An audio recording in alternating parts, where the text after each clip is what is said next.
All right, we are looking in the Campus Share Drive Photo Corrections folder for the Burn Dodge image this time. And in this image, we are looking through an open window in a turret of some, I don't know, some kind of monument that I was in Rome, and we're looking at a housing area, okay? So what we want to do is we want to change it up a little bit with the burn and dodge tools. So our burn and dodge tools are here with this little lollipop looking thing. That is the dodge tool. Below that, where it looks like your fingers are pinching something, that is the burn tool. Okay. So we are going to start with the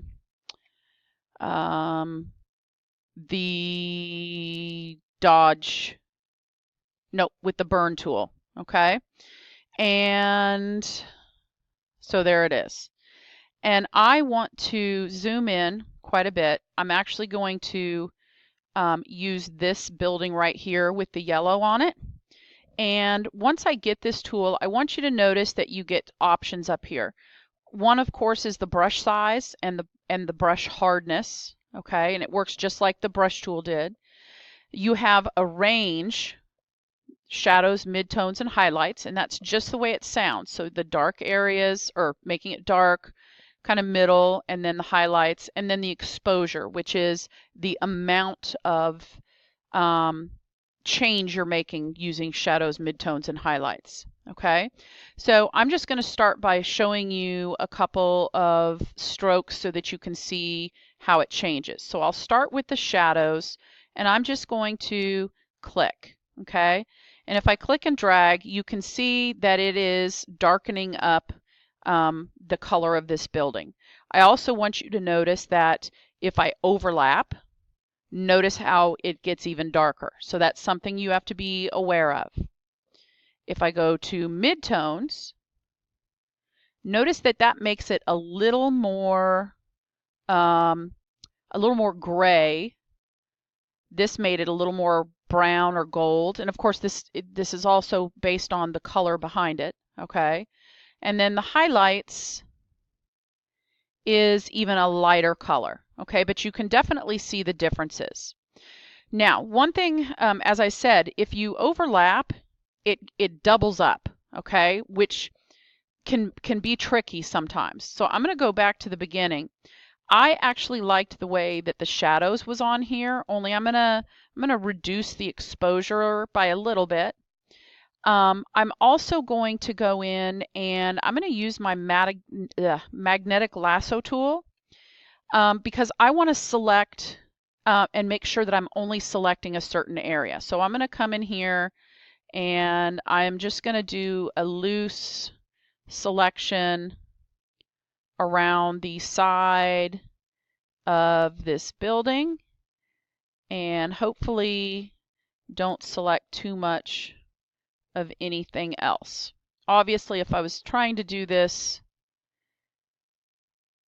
for a grade or to get paid, then I would slow down and I'd make a better selection, as you should do. Okay, so I am about there. There we go. So now I got my marching ants.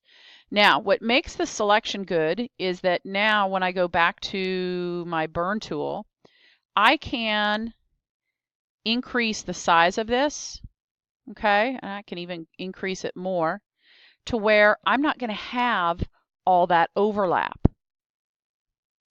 There. So with one fell swoop, I have applied a burn tool to the side of that house. And we can see the difference when you compare it to the other colors of that yellow, and you can see what it looks like. Okay, so that makes a noticeable difference. I'm going to zoom in again. This time I want to use the dodge tool. And And I am going to, where am I going to use the dodge tool?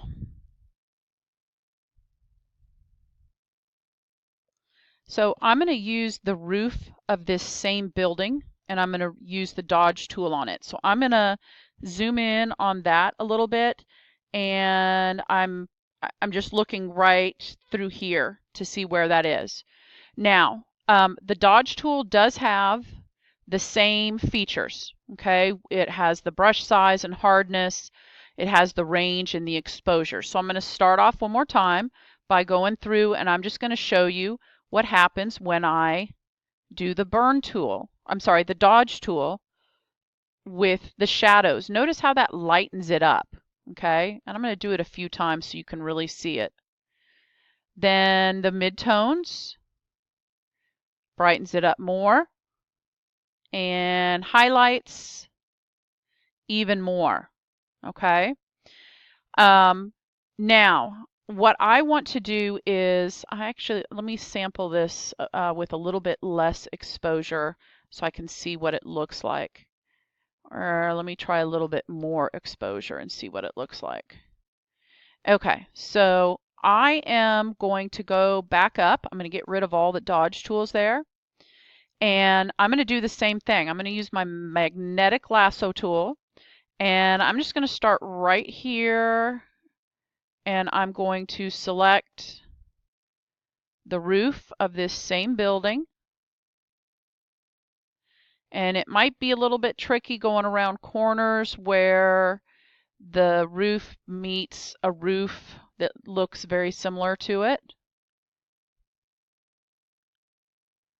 And oops, I selected too much. So I'm just going to come back here and I'll get rid of that as soon as I finish my selection. I'll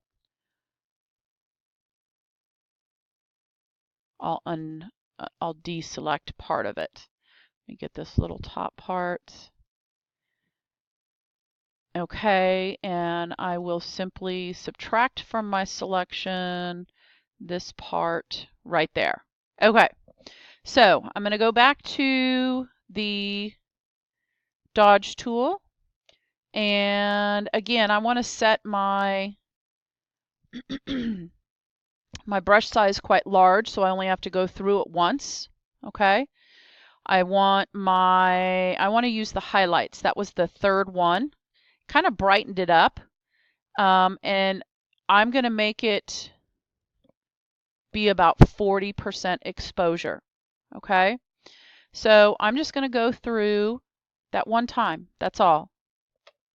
And now if I zoom out, you can see the difference with that roof compared to the ones that are next to it. Now, while this may not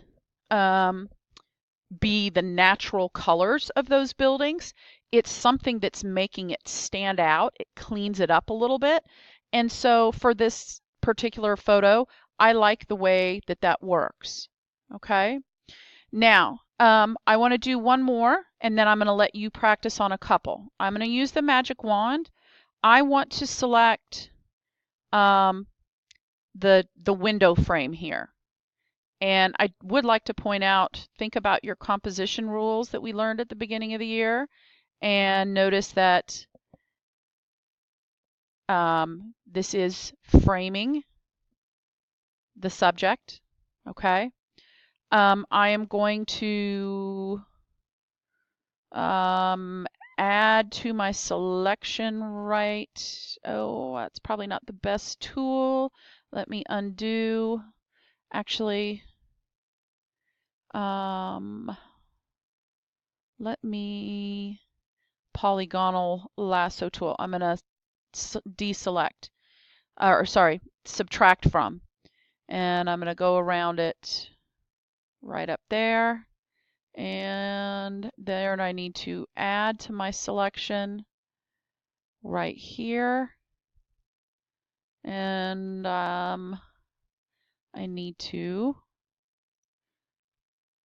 deselect from my selection here. Okay. Now, what I have selected is everything in the middle. I want to select inverse because I want the actual cement. Notice where the light source is coming from. The sun is over here and it's shining here because this side is darker. It has a shadow left on it. This side is lighter. So if I go back to my dodge tool and instead of highlights, I'm going to choose midtones on this one. And I am simply going to brighten up this side. So from about here over, I'm just going to do some easy brush strokes and brighten up. Oops, I didn't mean to do that. Brighten up. And of course, the only thing that is going to be brightened is the area that I have selected. Okay, so this right here is actually a good use of it. And it just casts a little bit more light than what was previously there. Okay? All right, so we're going to go ahead and do a deselect, file save as. Remember that we need to go to our OneDrive, our Photoshop folder, and into the corrections folder. And this is going to be saved first as a Photoshop file. So change that to your period number, your last name. Keep the burn and dodge because that's the name of the assignment. Hit save and then save one more time as a JPEG. And click OK.